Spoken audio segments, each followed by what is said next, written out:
So I guess just to present, sort of the Matt Gaetz perspective, Dave, I sent you an email from Citizens Renewing America. Yeah, I saw run that. by Russ Vought, who was OMB director for President Trump.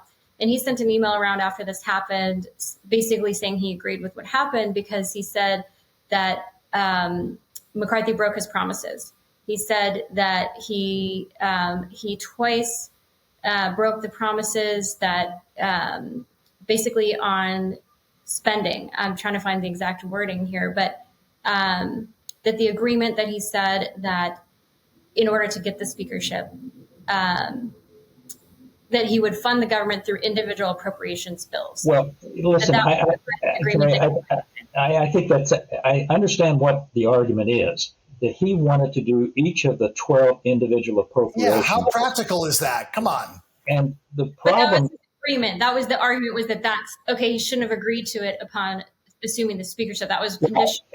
But I would argue that part of the problem why we weren't able to do that has to go all the way back to the spring when we spent so much time working over raising the statutory debt limit. So, and the same people that held up that raising the debt limit so we could have moved on quicker, where the people now are arguing, well, we can't get our work. We didn't do the 12 bills. Well, it's not. I just don't think the time is available. By the way, also in terms of agreements, I don't know what the agreements were, but the level that is set in the House for the markup of those 12 appropriation bills is at the fiscal year 22 level. That is what I thought Mr. Gaetz and the conservatives wanted. That's why it's $120 billion lower than what the Senate's marking up. Now, we can get in an argument, was it a ceiling or was it a floor?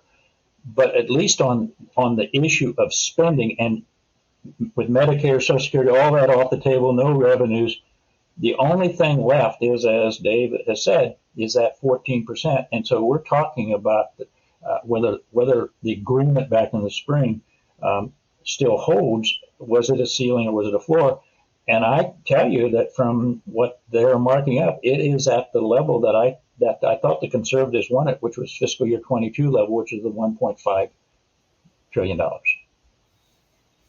Well, it'll be interesting to see what happens, because I think that a lot of people feel, well, it's a blank check when there's a GOP someone in the White House, but it's a real issue then when there's a Democrat. So I think there's part of the there's that issue, and then there's also the issue of trying to figure out, okay, well, are these people really serious about governing, or is it about small donors? Is it about clicks? Is it about TV time?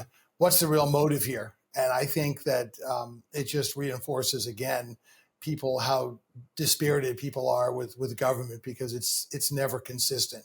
As I always say, and Kerry's heard me say this so many times, all politicians love to spend money. The Democrats just admit it.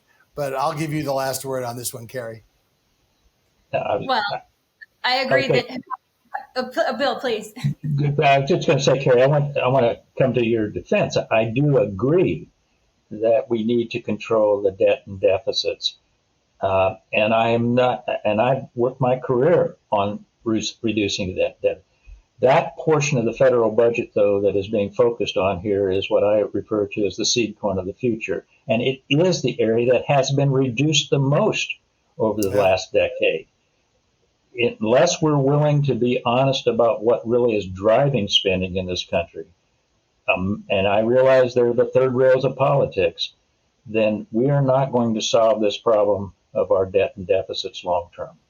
No, and there's so much of our debt that is going to be renegotiated in the next year, much higher interest rates, right? So again, the stat that I keep saying like a broken record, 1% increase in a $30 trillion debt is $300 billion worth of extra interest a year. So we're going to be paying an extra $1 trillion plus just in interest. Go ahead, Bill. We have an interactive model that I ran this morning, and when that going from 3.8 to 4.8 on the 10-year is $3 trillion over the next decade. There you You've go. got 1-year numbers. It is a big number, and it's probably not coming down. And that's not going then to infrastructure, education, or science or technology. That's just going for some of our overseas investors. Thank you very much. Yeah.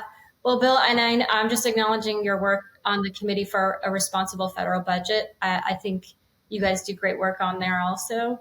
And yeah, you're preaching to the choir here on, Dave and I are certainly in agreement that it is a hypocrisy is the universal sin when it comes to spending, at least for Republicans. I do agree with Dave on that.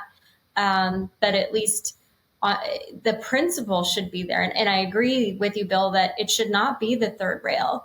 It shouldn't be a third rail about reforming these systems. And they do have in Social Security, for example, some mandatory cliffs that are going to happen whether or not we proactively reform Social Security. There will be some large cuts to these to go pay for these interest payments. Yeah, it's coming regardless if we in 2033, if we do not reform the Social Security program, we're looking at something like a 17 or 20% reduction in what the benefits would have been otherwise. And so we do have to make change. It's going to happen. We're going to have to face up to this sooner or later. Just we're not going to face up to it in this Congress, that's for sure. Yeah. Well, it's Bill, like the old we're so AMCO ad. You can pay me now or you can pay me a lot more later. And all I would say to our viewers is talk to your congressman. Tell them this is not just about the easy 14%. This is about our budget. Until we address entitlements, we're not going to address the budget crisis. Bill, it's been so great having you on.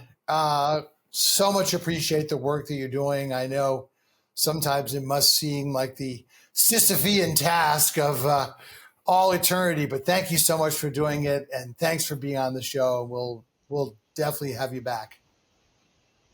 Thank you, Kerry. Thank you, Dave. Appreciate it.